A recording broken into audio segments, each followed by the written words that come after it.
Botak, kau dengar baik-baik saya berbicara ini. Kau pasang kopu daun telinga lebar-lebar. Dan saya akan ceritakan dari awal sampai akhir Bapak Jokowi di tanah Papua.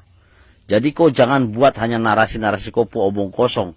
Dari kau lihat data-data apa itu, Abu Nawas itu saja. Jadi data itu yang buat tuh manusia.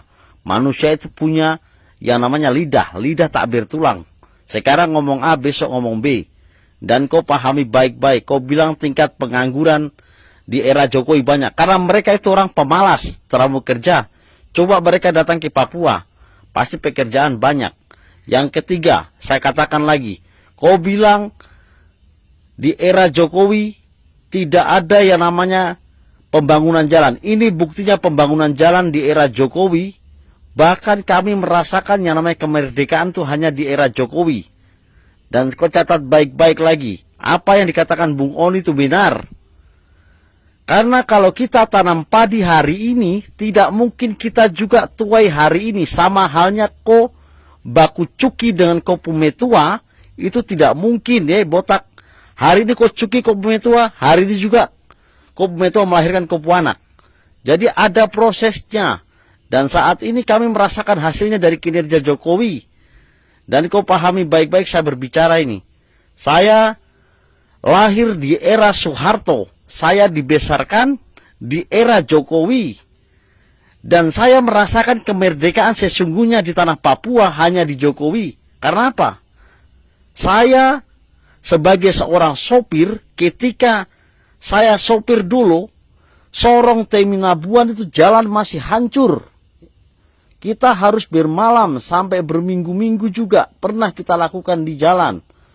Dan 2013 itu pun jalan di Kalitaputar itu putus jembatannya. Kau dengar baik-baik. Itu kita harus berhari-hari.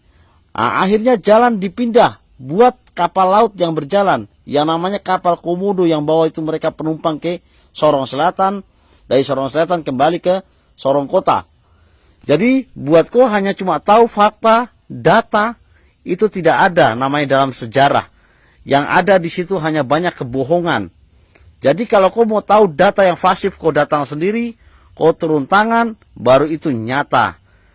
Dan yang terakhir saya katakan buat kau botak, ingat, hutang di era Jokowi itu sebelumnya juga sudah ada di era SBY, bahkan di Megawati. Tapi mereka mana? Pembuktian jalan atau fasilitas lainnya, pembangunan di Papua terada. Jadi mereka hanya datang, kalau kita punya hasil alam, mereka bawa ke Jawa. Mereka nikmati hasil di Jawa. Tapi kami di Papua hanya dikasih ampas. Jadi buat para pembenci-pembenci Pak Jokowi, kau dengar baik-baik, kau simak baik-baik, dan kau catat baik-baik. Jadi kau jangan cuma hanya menikmati hasilnya tapi tidak tahu kinerja dari Jokowi. Jangan pernah kita menjadi orang yang munafik, orang takabur. Kau pahami baik-baik itu. Dan kau simak baik-baik saya berbicara. Ini fakta yang ada di tanah Papua. Bukan saya buat rekayasa. Dulu kami tidak pernah mendapatkan keadilan sosial bagi seluruh rakyat Indonesia. Tapi ketika di era Jokowi kami mendapatkan yang namanya keadilan sesungguhnya. Bukan kita dijadikan anak tiri seperti di era sebelum-sebelumnya. Oke, terima kasih seperti itu. Botak.